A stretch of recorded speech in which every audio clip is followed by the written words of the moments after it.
All right, Joel Gausten here from joelgausten.com. For this conversation, I'm delighted to be joined by two musicians who have tremendous histories individually, who recently joined forces to create what I think is one of the finest records I've heard so far in 2025. And I can't wait to dive into it with both of these gentlemen. It's my true pleasure to welcome Knox Chandler and Bobby Previte. Fellas, thanks for coming Well, on. it's early yet, so there might be a lot of records you might like better. Possibly, but Well, I have, it's only February, you know. yeah, but I have a sneaking suspicion this is going to be high on the list no matter what happens. I'm really enjoying the record. So obviously that's going to be the first starting point. The album is called Previte Chandler. Came out a few days ago on Subsound Records. And if I understand correctly, this is the first time the two of you have collaborated to this degree, correct? Absolutely. Yeah. Yeah, I mean, yeah. we knew each other for years. Um, as we wrote in our blurb, kind of circling around each other, of course, playing with the same people but never really did something like this, you No, know. we did play together with the first time was I think it was one of my gigs. Was booked as my gig at the Knitting Factory with Steve Bernstein and Stomu and you, Bobby. See, even though he's jet lagged, he's got a much better memory. Because I don't remember that. Really? This is the first time you told me It that. was it was the old it was a knitting it was yes it was You sure it was me? I know it was you because we went up and actually sort of sussed stuff out in your apartment. I remember standing in your apartment with Steve Bernstein. I think Stomu was there. Well, I have no recollection of this. Falcon came and just started hovering in front of the window. And Well, I know the Falcon. I have it as my screensaver. Yeah. and birds of prey are my spirit animal, so to speak. Aha, Yeah, okay. yeah. I remember we went out on stage and we just hit it. And as soon as you started playing, I was like, "What the fuck?" Because most guys come out and they're really timid at first. You just came out, and bam! I said, I was like, oh, "I'm in the right place." Well, And then we, that's good. and then we had a project with Jin Shu and Jamie Sapp. Yeah, a short-lived project, but that was fun. But nothing ever happened Never with that. But we never really dove deep with each other on no, this level. This was a whole other thing. yeah, completely. Um, And from what I understand, this is one of those COVID, slightly post-COVID records where it was done virtually.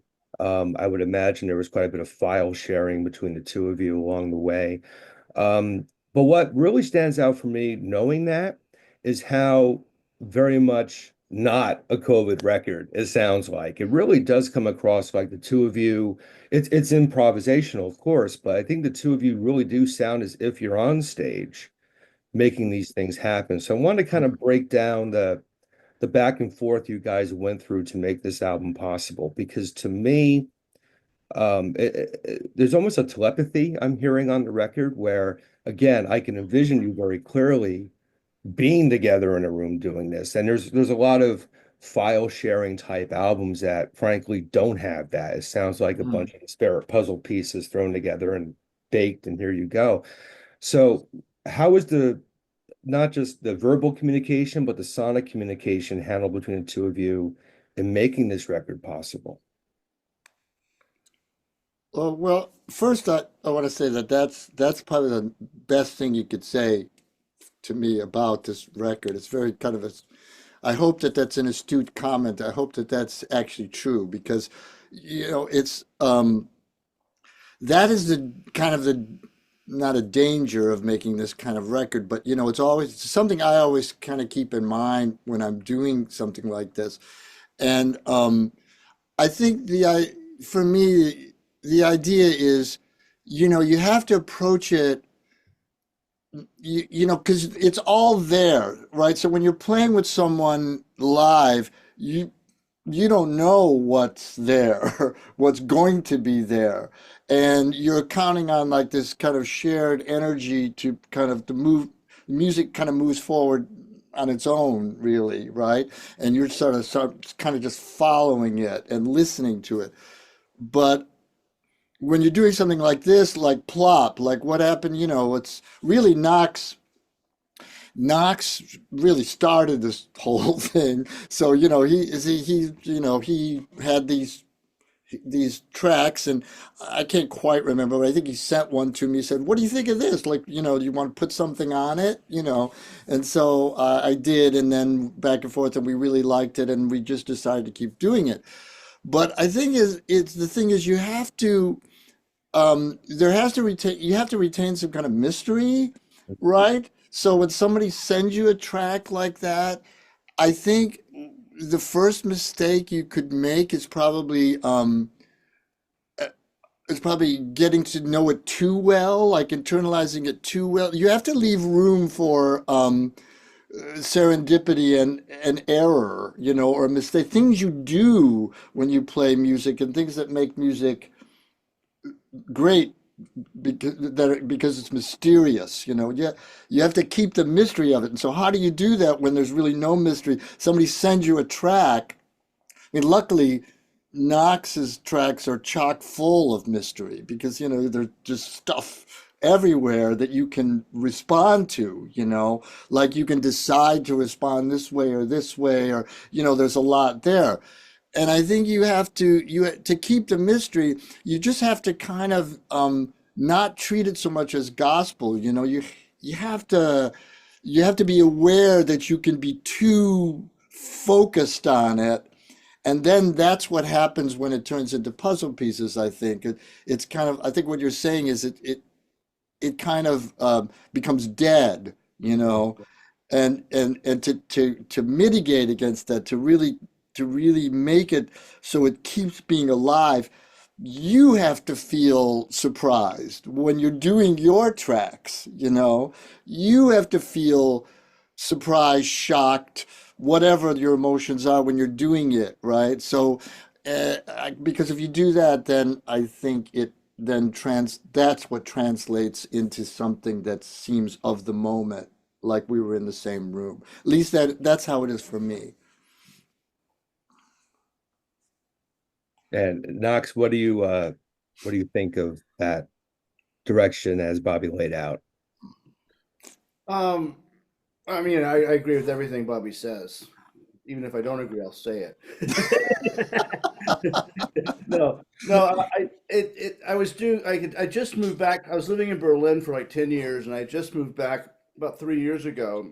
And I was part of the band doing this tribute concert for Hal Wilmer.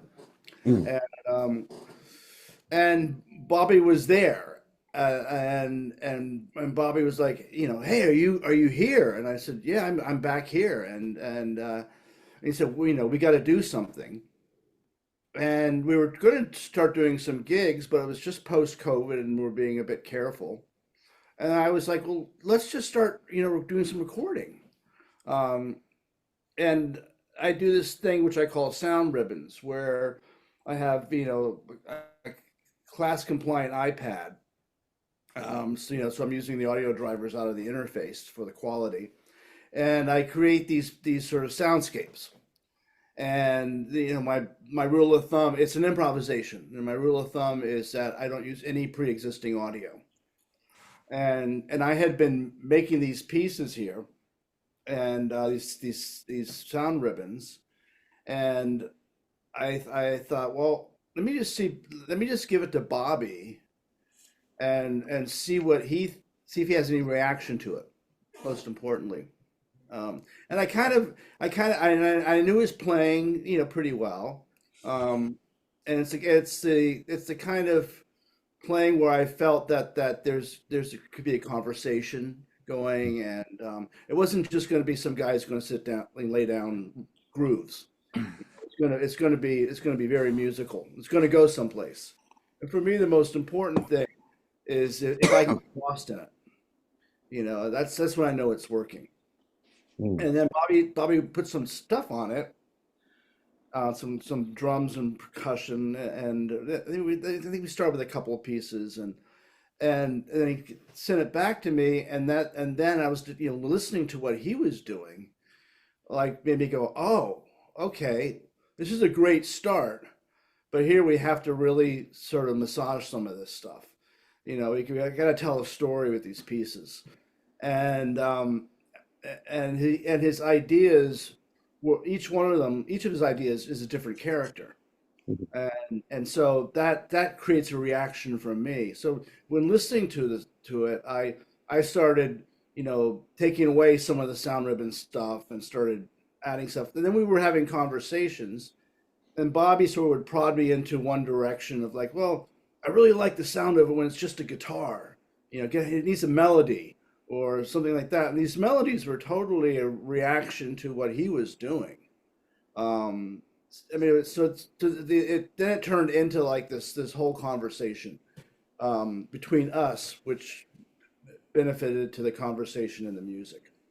Yeah, I think what Knox is saying also is that you can't close the circle. You have to. It's just a series of questions. That's all. Knox asked me a question, and I sort of answer the question with sort of another question, and then there's another question, and there's a series of questions, and that's really what it is, because as soon as you close the circle, there's no that's it, it's over, there's nowhere to go, that's the end of the tune, right? So then you have to move on to the next one, right? Okay, there's no more questions between us. But interesting, like, Knox remembers that. Now I remember that I sort of said that. I thought he started it. He said, "No, you start." This is the only argument we had, was that and the No, name of the record, because I said it should be Chandler Previte, and he said, "No, it should be Previte Chandler." And I said, "Why?" And he said, "Well, it just sounds better to me," which I thought was bullshit. But I thought, okay, whatever, all right. the other one was, well, it was good. It was interesting because we went down a few different paths. Like we had a whole bulk of it done Mm, at one stage, and Bobby, yeah. I think we should get a bassoonist on this. Yeah, I said, right. That was a bad idea.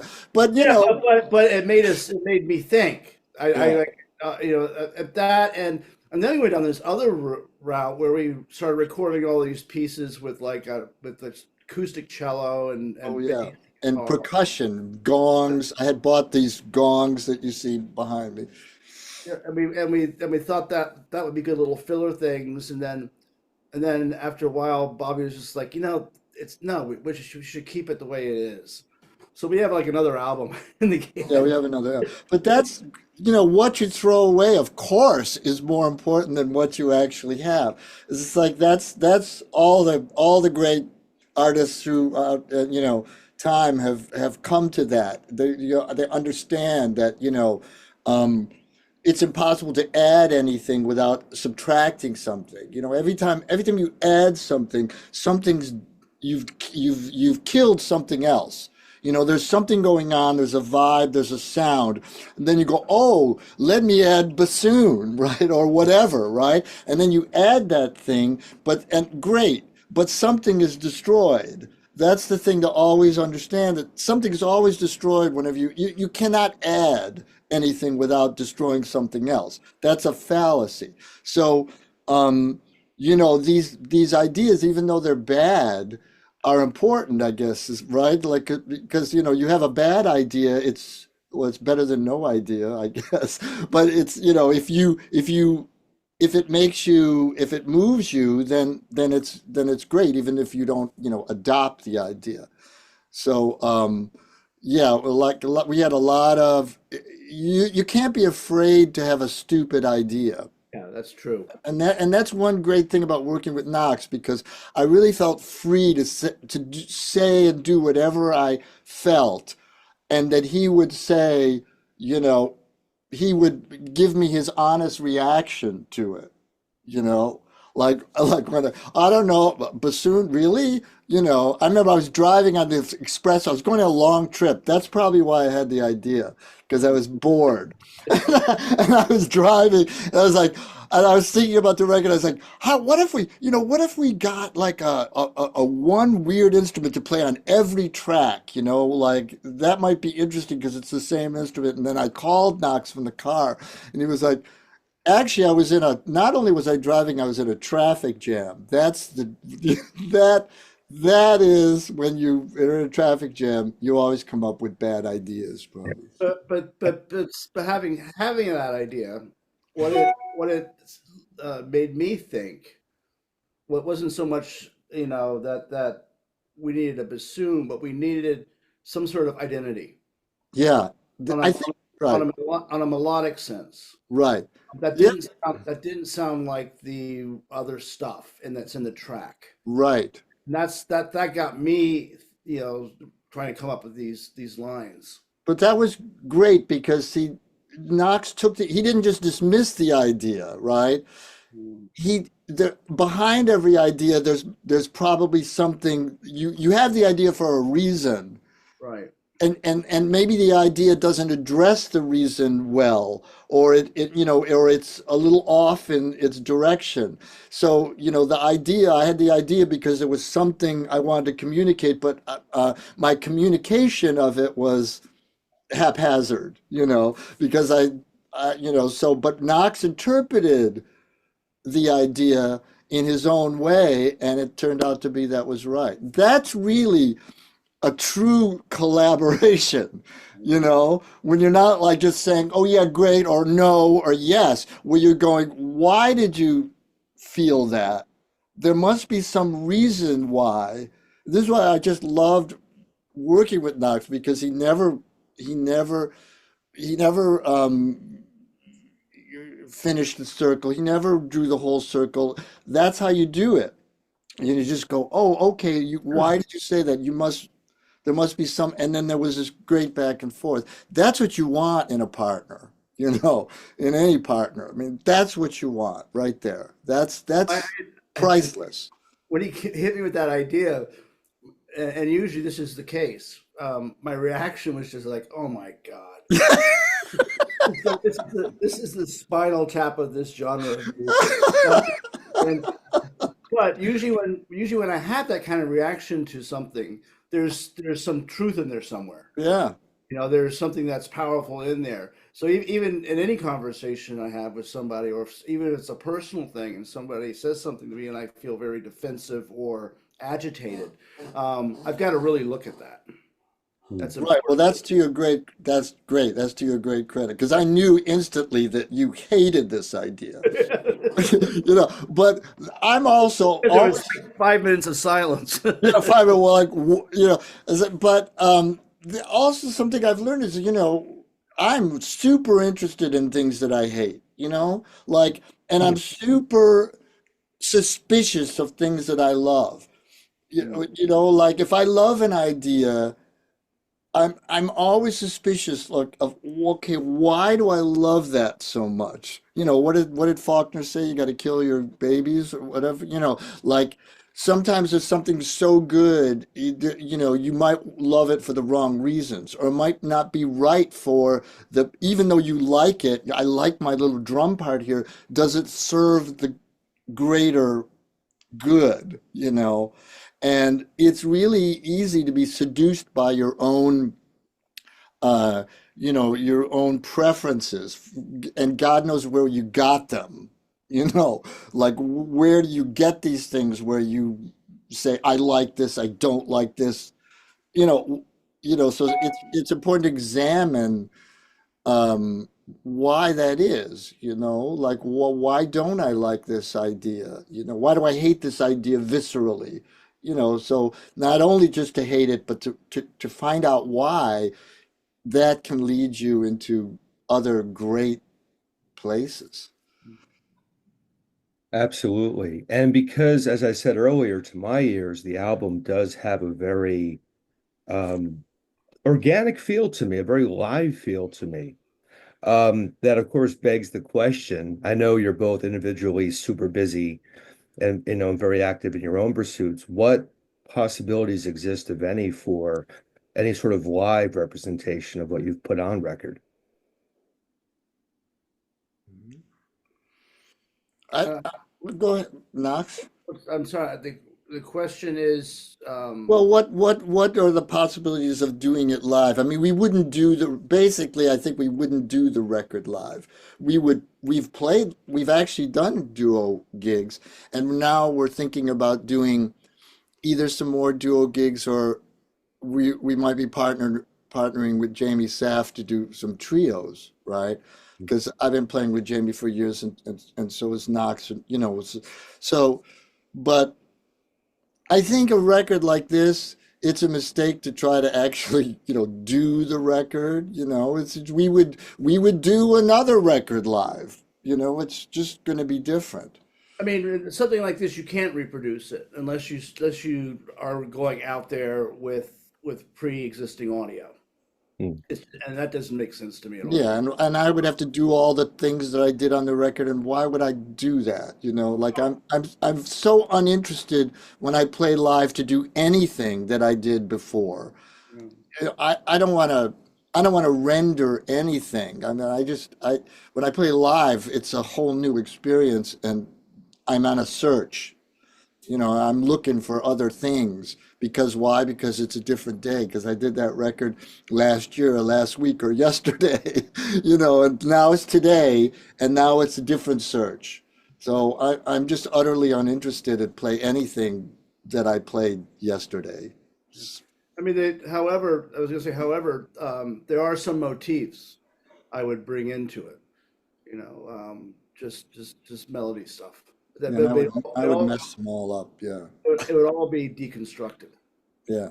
I mean, everything. I mean, I always am trying to find some sort of melody, or some sort of identity, character of some sort, and from there I will deconstruct it to some extent. But that's But about close to that's about as close as I'll ever get to what the record's doing. right. But I have a question for you, Joel. So, it what why would you ask that question? Is it important? Because I'm interested. Like, people, that's a question. A lot of people ask. Why is it even important? Why is it important if we did it live, or why? I'm just curious. You would be interested to hear it live. I would be interested in hearing where it would go, Hmm. because I know by the nature of this album, it wouldn't be an exact replication. Right. I mean, even if you're playing in a wedding band, or some element of change, because you're organic beings producing sound, as close as it can be to the meter and the set list, things happen. Bass players drag, whatever it may be. And even the mistakes, or the perceived mistakes, make something different, and perhaps even take it into new places that would improve upon Hmm. what you're trying to do. Um, I've played for many years in a band called Pigface, where that's the same premise, where you're up there on stage, but it can evolve depending on who's on stage, and there's a set list, but that gets thrown out the window pretty quickly. Um, Are you the dragging bass player? What do you play? no, I'm the dragging drummer. Oh, I was gonna say, yeah, but you have a thing with dragging bass. Listen, brother, I hear you. If it's drag, that's no good. But But I think what interests me about the idea of maybe not doing this album, but having you two on stage doing conceptually something similar to this. We were having that conversation live. I think it'd be very interesting, because I have a feeling like, even something like Lost Moon, which sounds to me, it's structured on the record. I can hear where it's kind of going. Lord knows where that would be on stage. So I think that was kind of the aim of my question. I'm curious, because I think the live setting, the in the moment, being in the same space, breathing the same air, could perhaps lead to something right. would be totally different, even But I within just think I think it's interesting. People, they want. I mean, I love live music in a way. It's the only music, but it's I'm always fascinated by that, people want to hear live and they're fascinated by, well, what would this be like live, And sometimes some things just exist on a record and there is no live. That's kind of my question. Why do I have this little okay in my screen? Do you see that? No? Yeah. Okay, good. Good. I have a little thing that just says okay. Maybe it likes your answer. Maybe that's the computer's way of saying you're Well, when it's on the right. yeah, yeah, but- Saying this meeting is being recorded. no, it just says okay. I don't know. Oh, maybe okay, it's being recorded. I'm afraid to click on it because I don't know what will happen to the okay if I click on it. I'm gonna click on it. I'm gonna click on it and see what happens. All right, because I'm an improviser. There you go. Nothing happened. Oh, bummer. I expected colors to rain down and all kinds of cool effects. The first improvised interview on this channel, I was kind of looking forward to it. Yes, I'm sorry. No problem. Since I have you both here, I know obviously, as I said before we started recording, I could have you on individually and have a 2, 3 hour interview, but I'm not going to pull either of you through that, especially Knox. I know you've been traveling, so I want to be mindful of that fact. But with your indulgence, I did want to quiz you each slightly about a couple of things from your past work. And first of all, your individual discographies are um, staggering as far as the list of work that you've been fortunate to participate in over the years. So we can't go through item for item. But Bobby, in your case, I did want to mention a record that I got a promo of back in 2017. And I received it and I immediately thought, wow, this is, just the idea was great. And I put it on, I'm like, I'm going to write about this. And then life and things happened and the album sadly kind of went off to sea in my mind, but here we are 8 years later, and I finally have a chance to speak to someone who's a part of it. Gee, Uh, Loneliness Road, along this road. which you did with Jamie and All Steve Swallow and an up-and-coming singer named Iggy Pop. right. Um, Now, the Iggy contribution to that was remote as well. Oh yeah, totally. Yeah. But he really took it seriously. Like I was really knocked out by what Iggy did, really. He just really was quite amazing by just like, we just played this thing and then he put something on it. And again, it sounded like organic. It sounded like it belonged there, what he did. So, and that was pretty astonishing. But yeah, that was all done in his, I don't know, his Seychelles estate or whatever, wherever he was when he did it. Yeah, that's a fantastic record. I still listen to it Oh, often these days, and it's just cool to finally connect and yeah, yeah. talk to somebody about that finally. Um, and again, the list of musicians you've worked with is pretty endless. I do want to add one more to this conversation. From my experience as an audience member, one of the most intuitive, fluid performers I've ever seen. He got up there with his main band. They played for well over 2 hours, no set list. Whatever happened, happened. One of the best shows I've ever seen. Terry Adams, NRBQ. Uh-huh. I know you worked with Terry, so how apt is my description as far as your experience working with Oh Terry? yeah, Terry is like uh kind of controlled chaos. He works better, it's just like he's you can't pen him in. That would be a mistake. Terry's best when he's like it's just on the edge of like this is just going to go right off the rails, right? But it doesn't. So, well, yeah, we worked together on the film, on the Altman film, and then we did a couple gigs after that. Um, we had a couple hilarious gig. I can tell you a hilarious story if you've got 3 minutes about Robert Altman, this gig in his loft that Yeah. we did. Like, okay, so we do this record. We're on. I mean, we do this movie. We're on camera a lot. We're behind Annie Ross and blah blah blah. And okay, and so the movie comes out. By the way, Altman is amazing. One of my favorite directors, and he's great to work with. It was just incredible. And he calls us and he says, "Listen, um, uh, do you guys want to? We're gonna have a party in my loft on 36th Street or wherever it was in the west side of Manhattan, and like a cast party, right? And do you guys want to come and play? It's not a gig." Like your guests, my guests, but if you want to come, it might be fun, but you don't have to, and you can play whatever you want. He was very respectful. He said, "I'll get all the gear. You don't have to move anything." And he said, "Oh, I even pay you." Like, and we were like, "Okay, what the hell? Like, why not?" All right. I mean, I'm not even sure Terry was on this gig. He might, but out of town. I can't remember. But we get to his loft, and everybody's there. Tim Robbins and Jennifer Jason Leigh, and they're all there, and we're all there. And we know these people because we're in the movie with them, right? But we start to play. It's this big loft. We start to play, and we're on one end of the loft. And all the actors are on the other end of the loft, and they're all talking to each other, completely ignoring us, right? Like we're just playing, like, all right, and they're all talking and like talking, as actors do. And then all of a sudden, Tim Robbins, after like 15 minutes, comes over to us and he says, "Hey, can I sing a song with you guys?" We're like, "Of course you can sing a song. It's just a party, right? Who cares?" "Sure, okay." But now that Tim is going to come and sing a song, all the actors come over to our side, right?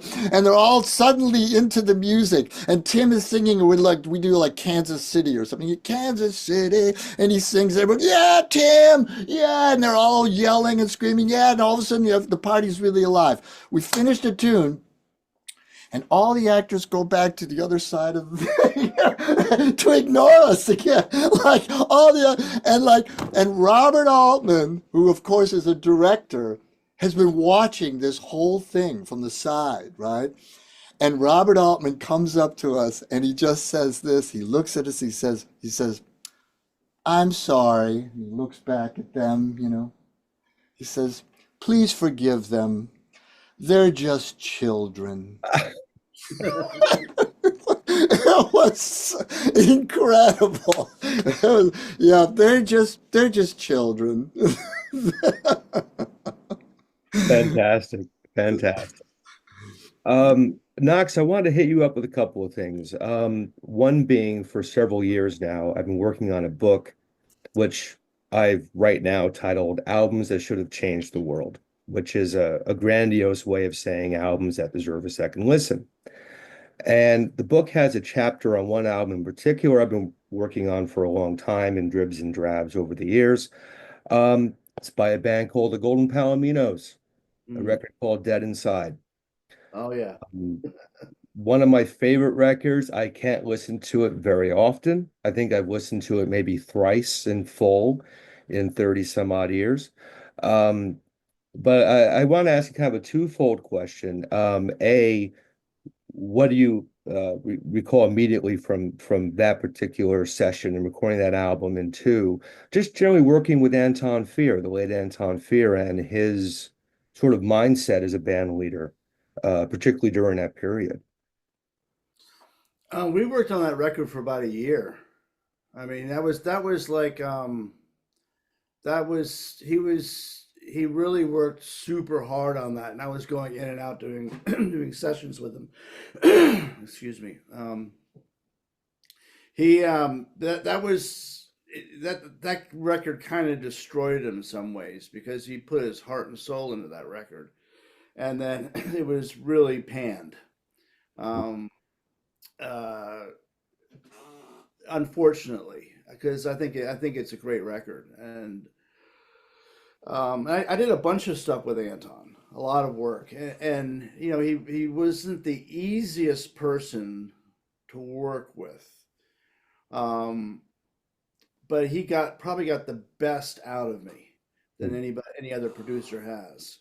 Um, he was really locked into what I was doing, and so he could give me direction and take me someplace that I wouldn't normally go. But it wasn't an easy task.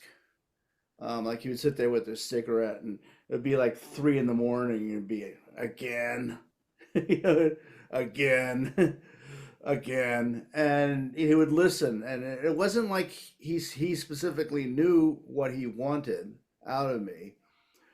It's more like he knew what he didn't want, Mm.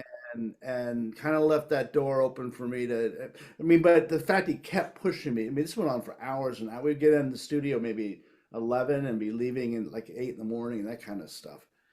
And it was yeah, he was yeah, it was really sad when he passed. I must have done about a dozen records with him, and then he was also in this band, the Expatsies, that I toured with him on that, and um, yeah, I think I lost track of the question. This is Well, when the like kicks in. just Um, just kind of an Anton overview. I can tell you my experiences with him were somewhat limited because I've talked to a lot of Palominos over the years, including Laswell and Nicole Blackman from that era. And it took me about 18 months to track down Anton Fier. Nobody had heard from him in ages. I yeah, called the place he was rumored to be employed at, but it turns out it had been some time since he had worked there. Long story short, I finally get an email address that is valid. So I email him, and he writes me back very politely, but also very, the music speaks for itself. You know, yes, aside from telling you how I recorded something, I can't get into the heart of it. And the writer in me was like, son of a bitch, I really want to write about this record. But the artist in me, the appreciator in me, thought that's a great answer for that album because it kind of does lay it all out. There's blood on the tracks, as they say, yeah, on that album. we were very close, and so and I probably spent more time with him on that album than anybody else. I mean, basically, Bootsy's and Bill's and Nicole's stuff was done pretty early on, and then I was being pulled in there to create all the other stuff, and and that was like, I'd done several records before with him, so we had a relationship. But I know for a fact he put everything he had into that record. I mean, that was his big, that was his great American novel, so to speak. And it kind of crushed him when it wasn't. Like certain people really, like yourself, really appreciated it, but I guess he was sort of hoping it would go on to other things, and it just didn't. Yeah, it's a complex record. It's not an easily digestible one, Oh, which I think speaks to the fact that here we are 30 years later and it's come up in conversation. It's one of those records that I think um, will appeal to the right sensibilities at the right time, well, and is one that I think will come up as time goes on because it was unlike anything the Palominos had done, but certainly just unlike anything at that time.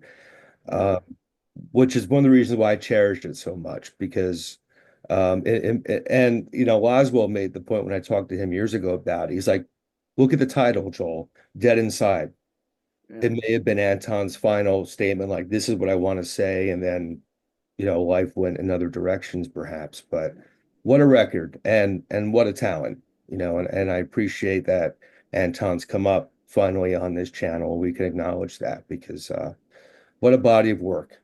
yeah, yeah, yeah. Absolutely. Wanted to ask you real quickly as well. I've seen, hundreds, if not thousands of gigs in my life. My two favorite ones would be Bowie, because Bowie, I don't need to explain that. But the second one, bar none, Susie and the Banshees and Suicide at Roseland, 2002. During the 7-year Itch tour, the Banshees Oh reunion God. tour. Okay. And you were a Banshee on that tour. You were the guitarist, and I know you had worked with the Banshees towards the end of the initial run. Yeah, After the Rapture album had come out. Um, I did the Rapture tour. right, right. That's how I got involved with them. And that's generally when they decided to knock it on the head for a few years. Um, how is it for you to go that span of time and come back to the fold and do that 7-year Rich tour, which I believe ended up being, as of now, kind of it for the Banshees as an entity. Yeah. it was a very complicated relationship between the members. Um, even though I never saw it. They kept it to themselves. Because I thought when we finished the Rapture tour, and we had done this track for Paul Verhoeven's that movie about the Las Vegas strippers. Oh, Showgirls, Showgirls. Yeah. We did the closing track for that, and I thought we were going to go on and keep doing it, and then I was told that there's breaking up. Um, because we were by that point we were really good, and at that time we had Martin McCarrick was in the band playing keyboards and cello, and I had then gone and done Anima Animus, the Creatures album with Mhm. Siouxsie and Budgie. And so I maintained this relationship with them. And then they got offered a lot of money to play Coachella. And so they were able to, like, put when money's involved, you can put your resentments to the side. And so we decided to do a whole tour with that. And that was the 7 Year Itch tour. And I thought we were talking about writing and doing another record, and by the end of that tour it just was obvious it wasn't going to happen. um that was a hard tour for me because we didn't have any keyboards or any other instruments. It's just bass, drums, and guitar and vocals, so it was really stripped down, and I had to come up with ways to fill certain spaces and create certain lines, um, and then after that I did the Dream Show tour, which was mixing up Creatures and Banshee songs with Siouxsie and Budgie, and we these extra musicians we brought in, including a taiko drummer, which was pretty cool. Um, but Budgie has remained a very close friend of mine. Matter of fact, the reason I moved to Berlin was because of Budgie, because we had done some other stuff, and actually I just saw him 4 days ago, 2 days ago. I had dinner with him and his wife and kids. But that whole thing kind of just sort of it's to me it's that typical thing where I thought it was a really good chemistry with everybody musically, but there were just some things that went down that they just couldn't get over, Mhm. and I can understand that. I was disappointed because I liked that band a lot, and Yeah. I was not a fan when I joined them. I didn't. Matter of fact, I didn't know all that much about them. They approached me, and I was able to sit in a room with them and like them. And then I could see that there's a lot of stuff on the Rapture album that was very similar to some of the work that I was doing around that time, and so it was sort of an easy fit. Yeah, I love that Rapture period. I thought that was a fantastic album. If you're gonna knock it on the head, that's a good one to do it with. Um, and I loved the 2002 tour when I saw it in New York. It was a fierce, great set list too. A lot of deep tracks, Metal Postcard, and Oh Jigsaw man, Feeling, and that was yeah, and I remember that. I forget what we did. There was one of the encores. It was a real obscure B side, and Susie would always do this. The set list was always changing. We have a certain rhythm to it, but then we changed songs in it. But there were like there were over 50 songs that I knew, and some of them we never rehearsed. And so I think we might have done two encores at that show. And I think that the second one, she hits us with this one B side, and we all look at each other, and we never played it together. But I had learned it because every time we did a show or do a rehearsal, she would say, "Oh, we should try this song next, next gig or next rehearsal." And so I would learn it, but we never get to it. So we just pulled that rabbit out of the hat. It was like, that was Drop Dead Celebration, I believe. was it? I hate you, that one. That might have been it. Yeah. Because I gotta tell you I don't know what you saw from the stage perspective, but out in the crowd, when you guys broke into that song, people lost their minds hearing that. Yeah, myself included, because it was he had a such a great audience. cool. Really good on, really die-hard fans. Like that was a tour. Those tours, we get people from all over the world just following us. So we got to know them, and they're really, really nice people. Yeah. Excellent. Excellent. Well, I appreciate that perspective. I've been a crazy fan for years. I actually saw two dates on the Dream Show tour Okay. uh, after the 7 Year Itch tour. So looking forward to Budgie's book as well. I know that's coming out shortly. So Yeah, he's it's all good to go. fantastic. Probably Fantastic. be. He said he'd probably be over here for a book tour. Oh, cool. Yeah, Yeah, I'll have to keep an eye out to see what happens with that. And of course, I'll get the book when it's released because you he's a know, great writer. He's a very good writer. oh, I would imagine, I'm looking forward to just getting his perspective on things. And of course, he played in the Slits too, another classic band of that time. So yeah, looking forward to that. Um, I've already kept you longer than I said I would.